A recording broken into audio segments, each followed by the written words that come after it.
আসসালামু আলাইকুম। গোল পাতার ঘরে মুরগি পালন করলে গরমেও স্বস্তিতে থাকে, শীতেও লেয়ার স্বস্তিতে থাকে। আসুন আপনারা আমাদের গোল পাতার ঘরের মূল চিত্রটা আপনারা আমাদের সাথে পর্যবেক্ষণে দেখুন।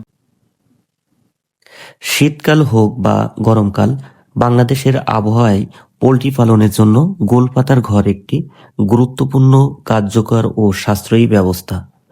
গ্রামাঞ্চলে বহু বছর ধরে এই পদ্ধতি ব্যবহার হয়ে আসছে, আর এখনো এটি বৈজ্ঞানিকভাবে অনেক ক্ষেত্রে উপযোগী। গরম পাতায় গরমকালে গোলপাতার ঘরের ভেতরে তাপমাত্রা স্বাভাবিক রাখতে সাহায্য করে। পাতার ছাউনি সূর্যের তাপ সরাসরি ভেতরে ঢুকতে দেয় না, ফলে ঘর তুলনামূলকভাবে ঠান্ডা থাকে। এতে মুরগির হিট স্ট্রেস কম হয়, খাবার গ্রহণ স্বাভাবিক থাকে এবং ডিম উৎপাদন বা ওজন বৃদ্ধিতে ভালো প্রভাব পড়ে।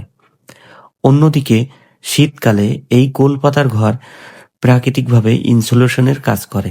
বাইরের ঠান্ডা বাতাস সরাসরি ভেতরে ঢুকতে পারে না, ফলে ঘরের ভেতর উষ্ণতা কিছুটা বজায় থাকে।